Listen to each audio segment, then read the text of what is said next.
নমস্কার দর্শক বন্ধুগণ, সাধক জীবন চ্যানেলে সকলকে স্বাগত জানাই। আজকে আবার এসে গেছি একটি নতুন পর্বে, শ্রী বিষ্ণুর মৎস্যাবতারের কথা। তখন এই বিশাল ভূমিখণ্ডের অধীশ্বর ছিলেন বৈবস্বত মনু। তার রাজত্বকালের একটা যুগ তখন পরিসমাপ্তির দিকে এগিয়ে গেছে।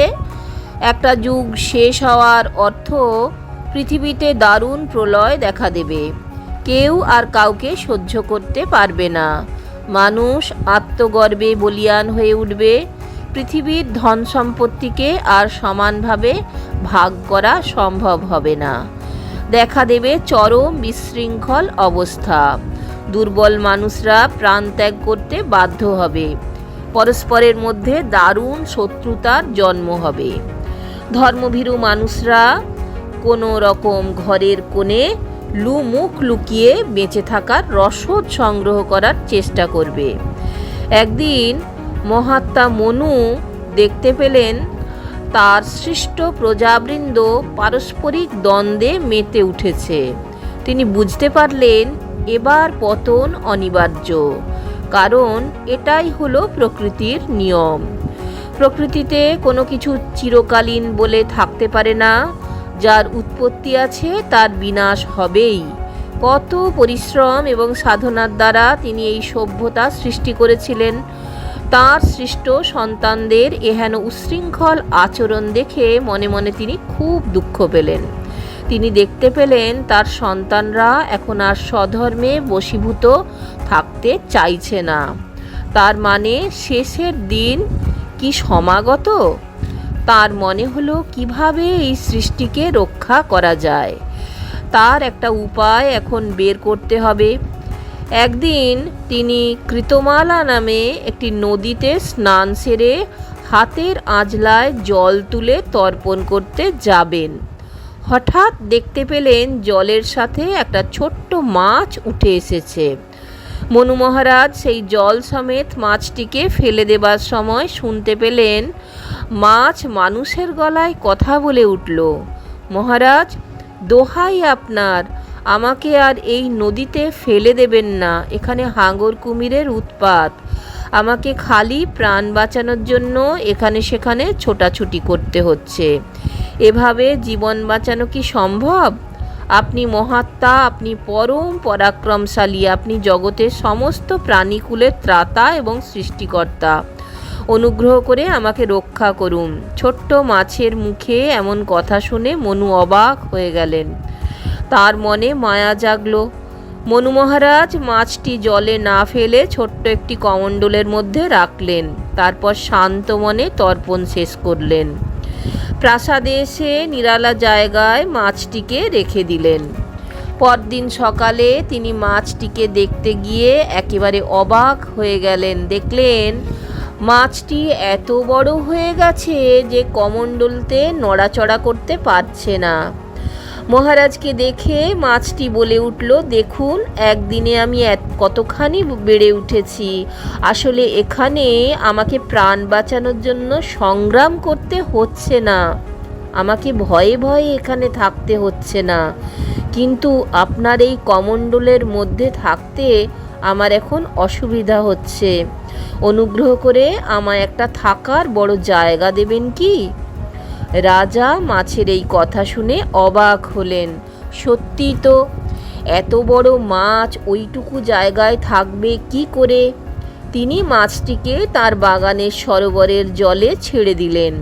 মনের আনন্দে সেই জলে মাছ খেলতে লাগলো।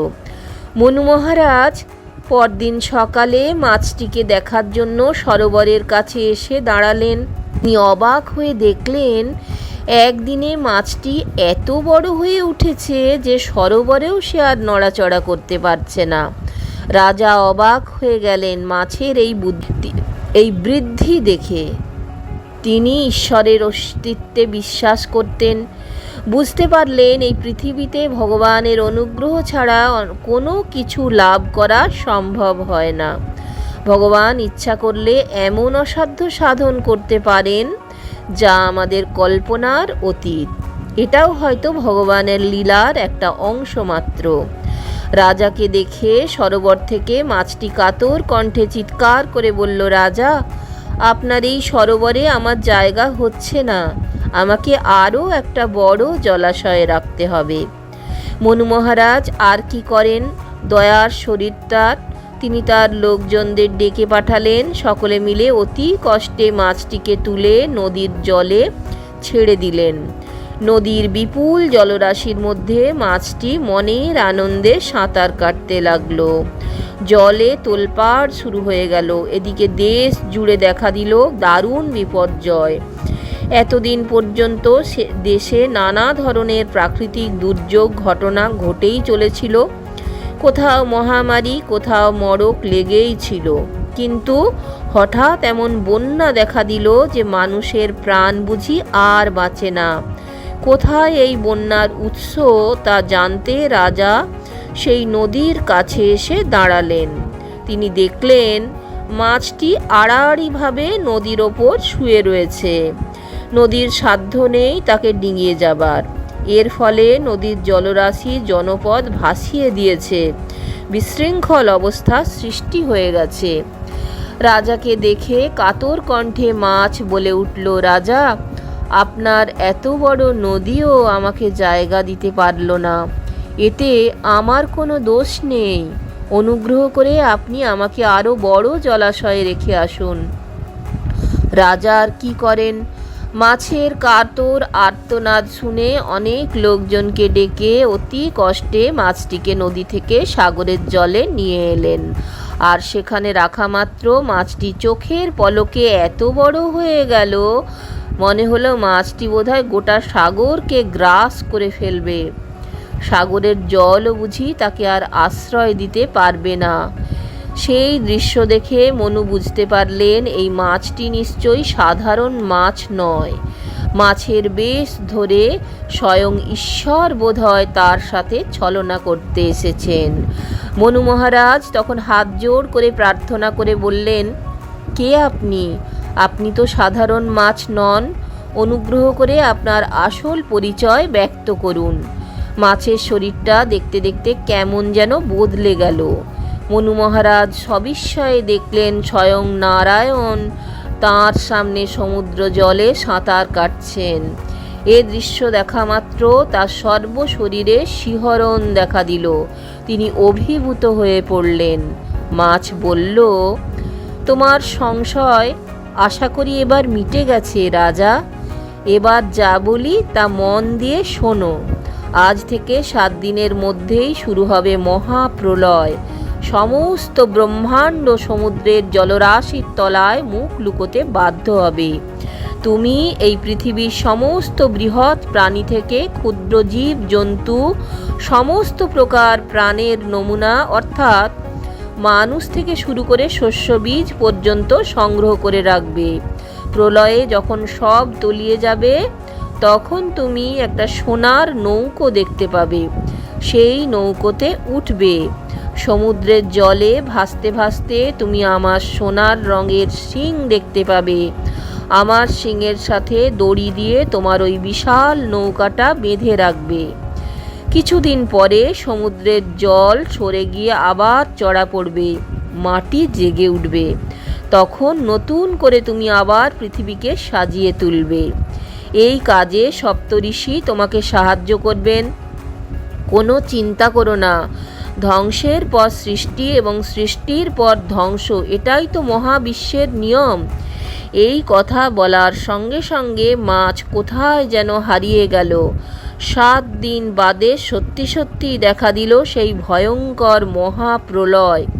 প্রথম দিকে আকাশের সূর্য তেজ বর্ষণ করতে লাগলো। পৃথিবীর সব কিছু পুড়ে ছারখার হয়ে গেল। তারপর দেখা দিল অবিশ্রান্ত বৃষ্টি। সমুদ্রে দেখা দিল জলোচ্ছ্বাস। রাজা মৎস্যরূপী নারায়ণের নির্দেশ মতো সব কিছু আগেই সংগ্রহ করে রেখেছিলেন। মনু মহারাজের প্রাসাদের সামনে বিরাট এক সোনার নৌকো এসে ভিড়ল। মহারাজ সব কিছু নিয়ে ওই নৌকোতে গিয়ে উঠলেন। সমুদ্রের জলোচ্ছ্বাসে নৌকো কোথায় যেন ভেসে চলে গেল। চারপাশে শুধু দিগন্ত বিস্তৃত জলরাশি। তার মধ্যে শুধু তার নৌকোটি ভাসছে।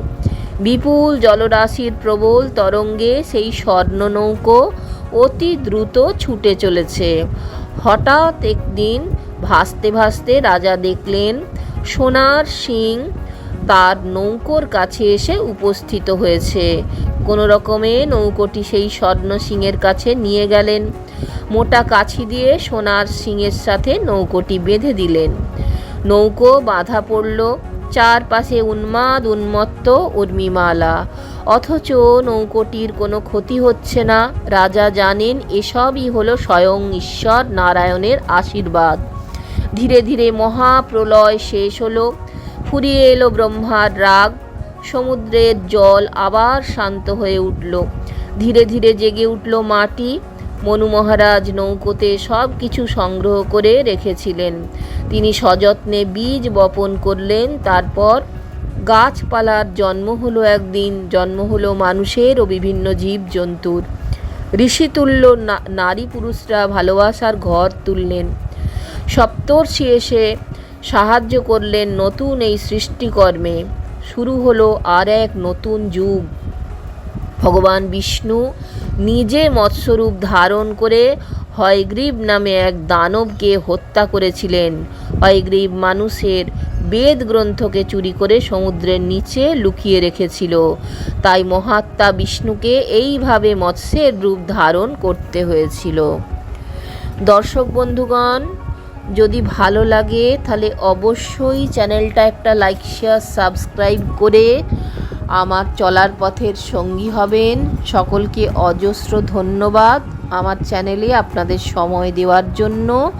আবার ফিরে আসছি নতুন পর্বে।